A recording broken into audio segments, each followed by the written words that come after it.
We are on the last chapter of Elmer and the Dragon. Chapter 10. They're on their way home. Elmer has just left the celebration with the dragon and all the canaries, King Can and the Queen. And the dragon just put the chest back in the hole for them. And they're on their way, trying to get home to Nevergreen City. Chapter 10, Elmer Flies Home.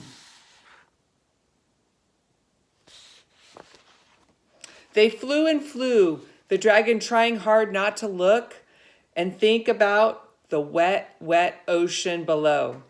Elmer sat watching, their shadow rippling over the waves beneath them, feeling washed by the cool morning breeze. The dragon was strong and well rested, being nicely stuffed with skunk cabbages and ostrich ferns, and they hadn't stopped once when he shouted towards evening, "I think I see land! I think I see land!" "So do I! I think it's the coast of Porpoiscornia!" yelled Elmer. "Yes, I'm sure it is. There's Firefly Lighthouse. It won't be long now. It's just a few miles up the coast from here. That's where I live." "Where shall I land when we get there?" asked the dragon. So they see the lighthouse.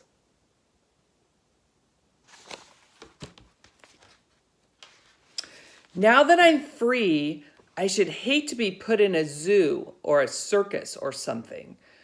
"Well, it'll be dark soon. I think you could land on the wharf or the pier without attracting much attention. Of course, we'll have to be really, really quiet." They flew up the coast, passing the lighthouse and the village of Frutoria and the town of Custard. And finally they came to the outskirts of Nevergreen City. "There it is! There it is!" cried Elmer. "See that dark patch down there? It's Evergreen Park. I live across the street. Could you land on that long wharf just ahead?" "I think so," said the dragon, "but I do hope nobody sees me." He circled and went lower and lower and landed gently on the end of the wharf. Elmer slid off and whispered, "Gosh, it's been so fun knowing you. I'm going to miss you and flying and everything, and thanks so much for bringing me home." "It was fun, wasn't it?" sniffled the dragon. "And I'll never forget you came all that way to Wild Island just to rescue me. By the way, Elmer, I really think you ought to have this gold watch and chain. I can't see it on me, and anyway, I don't even know how to tell time." "Are you sure? I could give it to my mother. But haven't I got something you'd like to trade for?" "Well, as a matter of fact, I was wondering if you still had any more of those delicious pink lollipops." "I have 4 left," said Elmer, getting them out and taking off the wrappers. "Would you like all 4 of them at once?" "Yes," said the dragon, "I would." They stood there quietly in the dark, the dragon sucking 4 pink lollipops, and Elmer whispered, "Where will you go? Where will you go from here?" "Well, I'll go to find my family in the great high mountains of Blue Land," said the dragon, thinking of his 6 sisters and 7 brothers, and his gigantic mother and father. "Wow, I'd like to go there someday," said Elmer. "Well, maybe you will, but listen, wait, I hear some voices. Men are coming. Men are coming up the pier, the wharf. Here they come. Quick, you'd better hurry. Goodbye, dragon. Goodbye." The dragon flew into the darkness just as 2 watchmen thumped by to make their rounds. Elmer hid behind a crate and heard one of them say, "Funny, I thought I heard some voices. I know, said the other. I heard something kind of, was that something that flying over our heads? And look, 4 lollipop wrappers, said the other watchman, who had been searching the wharf with a lantern. I guess Elmer should have known, like the tangerine peels, not to leave the wrappers on the pier. Said the first watchman, and then they walked down the wharf.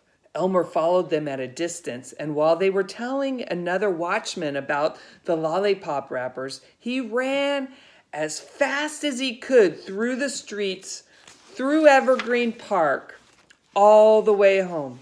He leaped up on the porch steps, 3 at a time, yelling, "Mommy, Daddy, I'm home! Happy birthday!"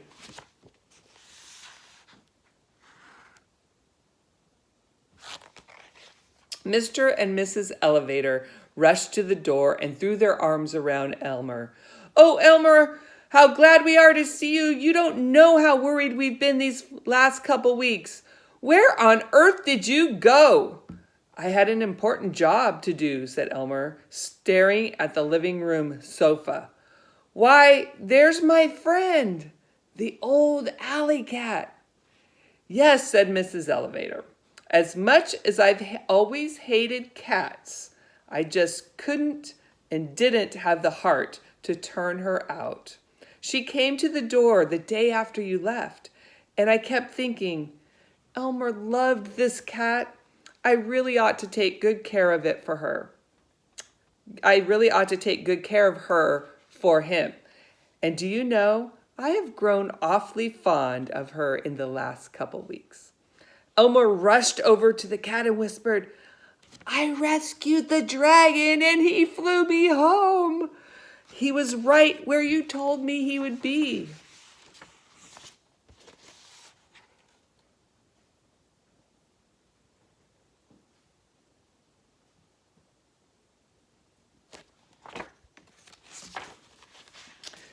"You did what?"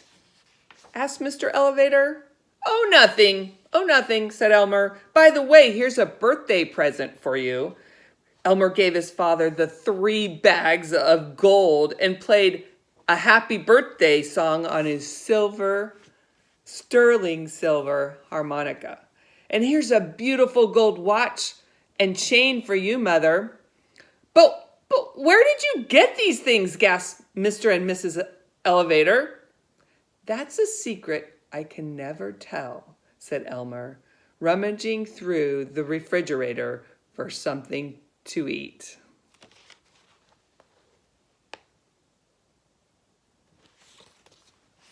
And that's the story of Elmer and the Dragon. There is a third story called The Dragons of Blue Land. And if you've read both of these, perhaps Miss Tina might deliver you The Dragons of Blue Land. Let me know if you've heard both of these stories, and I'll bring by the third book for you. Bye, guys. I hope you enjoyed the story.